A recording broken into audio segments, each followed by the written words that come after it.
বন্ধু মানে ভালোবাসা। হ্যাঁ বন্ধু, তুমি আমার ভালোবাসা নিও। আমার বন্ধু মানে জোবারগুলো আটা একদম আমার সাথে লেগে থাকে।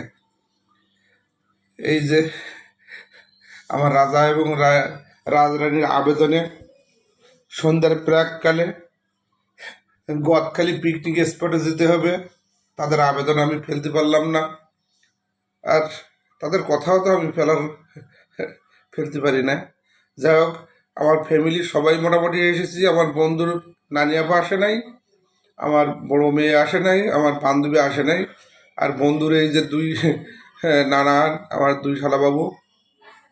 আসসালামু আলাইকুম বন্ধুরা, আশা করি আপনারা ভালো আছেন। আমরাও সবাই ভালো আছি আলহামদুলিল্লাহ। আমরা আজকে এসেছি গদখালি পিকনিক স্পট কেন্দ্রে। এই যে বন্ধুর বন্ধু